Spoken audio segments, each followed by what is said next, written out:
So let's talk kefir. Who wants to hear about kefir? Is anybody making kefir? I've had a go. You had a go? Yeah.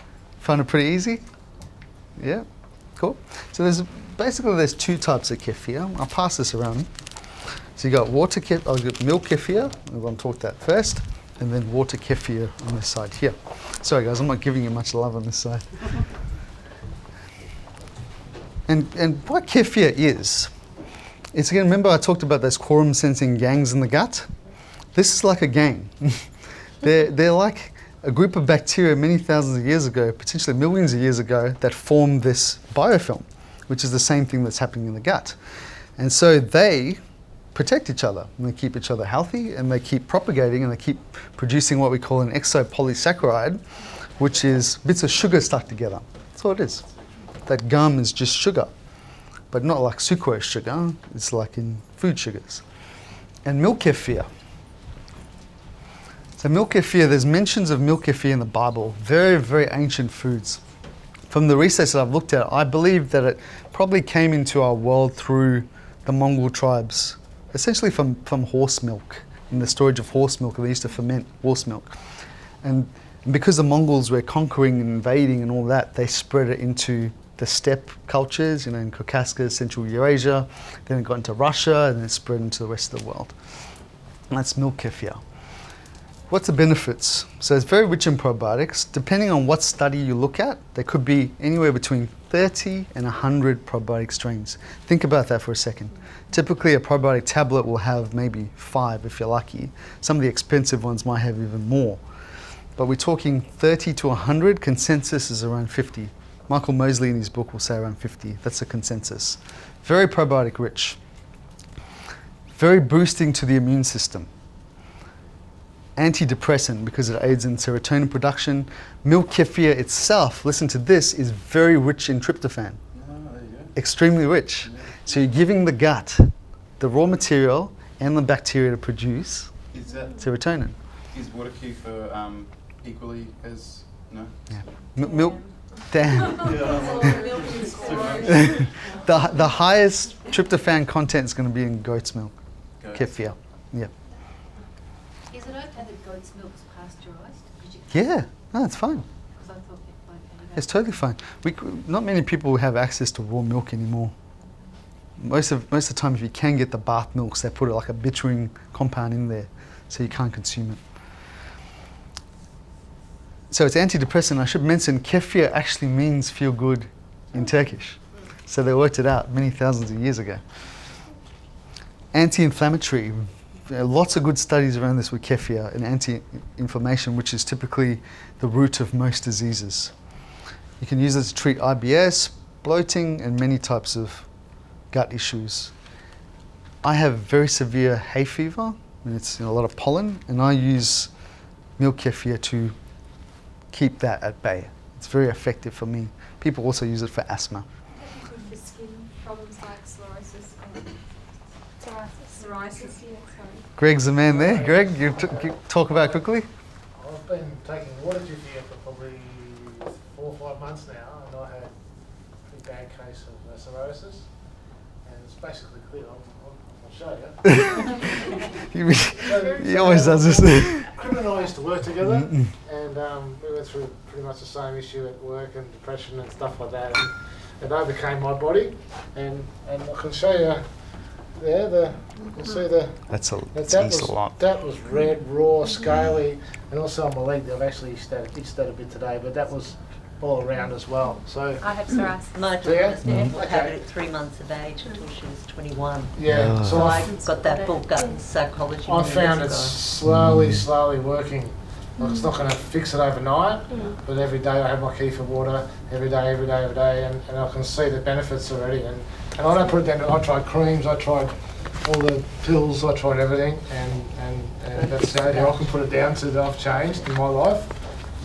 We're sort of taking that every day, and I'll just show you my body up. Yeah, Cool. Thanks, Greg. Does it work topically as well as?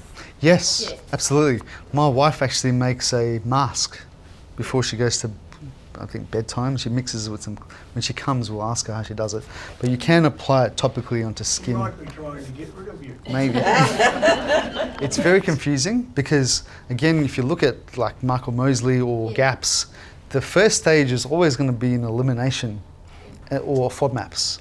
Because and SIBO, you know, because the reason why is because with FODMAP, why it's so effective, because you don't really know what's aggravating the gut.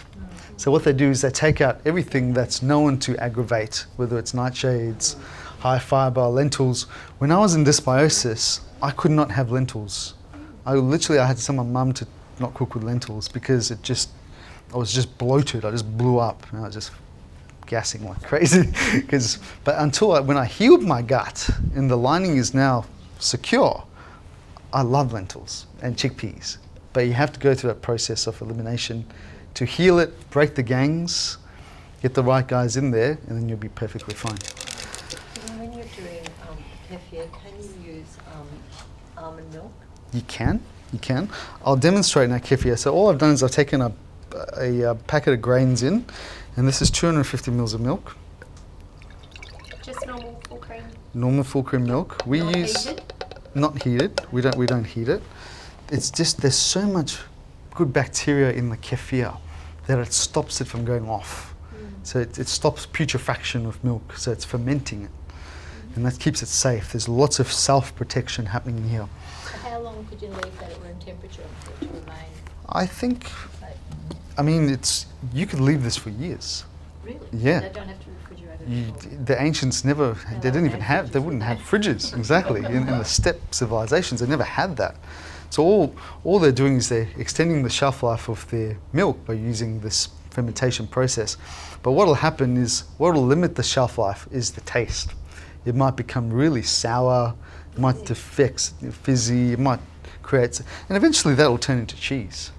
So the curds and whey will hit a certain pH and it'll split into curds and whey.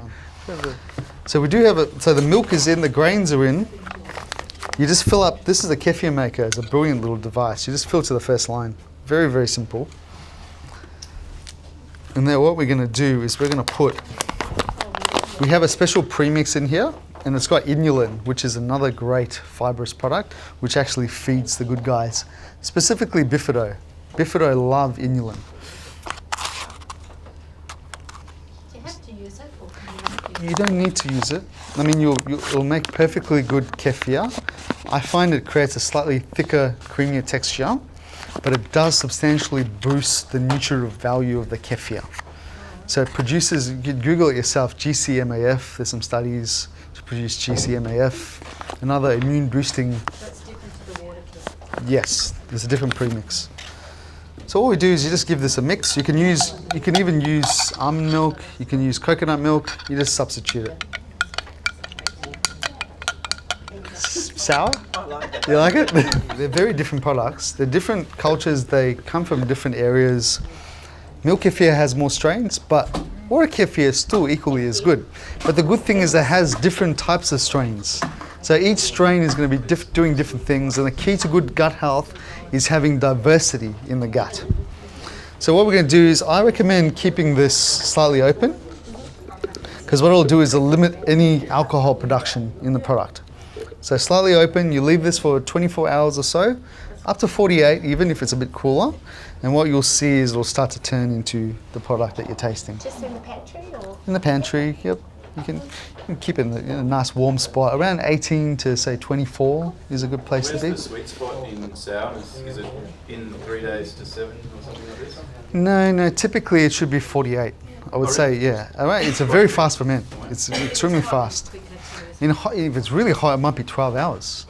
See, that's why I say with kefir making, taste often, get to know what taste you like and when to stop it. So once you're happy with that, you know when to stop. And once it's made and done, would you then put it in the fridge? Yeah. So once it's ready, Stop the going sour. it'll slow it down. So it Yeah. will sour, but it'll just take longer. Yeah. It just slows it down. How much Perfectly should fine. you drink? What's the recommended Yes, dosage? I recommend around 250. When I'm treating my allergies and things, I'll dose up like 600 mils. But what I recommend for people just starting out with kefir is literally start with like a teaspoon or even like Yeah, tablespoon max. And just monitor how your body reacts to it. If you're having like a skin rash or you're getting a loose bowel, this is very common because it's called a Herx reaction. So you need to, as you break these gangs in the gut, these dead cells can be quite toxic, candida, some other bad ones, and as they shed, they might trigger an autoimmune response where you get diarrhea, which is normal. Time of the day to take it, like this first thing in the morning, before food and all that sort of thing? Yeah, I like it first thing in the morning, but what I recommend, guys, is you try and incorporate this in all your food. You know, like use it in your cooking, use it as much as you can for salad dressings, for baking. And don't be too stressed about killing the cells because there's some good, what we call metabolites in there, which will still be beneficial. Because if you're having it raw anyway, I mean, use it in your cooking. When you're making 250 mils, you actually start to produce quite a lot. Do you add that So- stuff in every time, that extra inulin or whatever it is? I like to add it, And how much do you put in? just a tablespoon. One tablespoon. Tablespoon per 250 mils. And mine's been a bit thin. Is that still all right? Yeah, it's fine. I mean, it's a wild ferment. So everybody is going to produce a different kefir. No one's going to be the same. What will happen, it's going to adapt to your environment and create its own unique culture. So it's specific for you. The taste will be different, the texture will be different. It'll change as the weather shifts. It'll change, you know, in different climates and different states. It's not like a starter culture that works exactly the same time, tried and true. It varies. But that's the beauty of wild fermentation. You never quite know what you're going to get. And as the grains multiply, do you use more milk because you've only used this much? Yes. Then you would actually increase. Yes, exactly. So you can scale up. I'd actually wait till about 4 times, so the grains multiply 4 times the original weight. When you start to take some out, or you start to increase your milk quantity. Make sense? Yeah. One question. With all the other yeasts that are floating around in the atmosphere, Yes. does this affect it as well?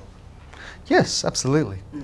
Yes, absolutely. So what will happen? There'll be the unique environmental stuff that's happening, but what will happen is that they'll either incorporate into the ferment or they'll be suppressed by, because you've got up to 100 strains. That's a big gang to surpass, right?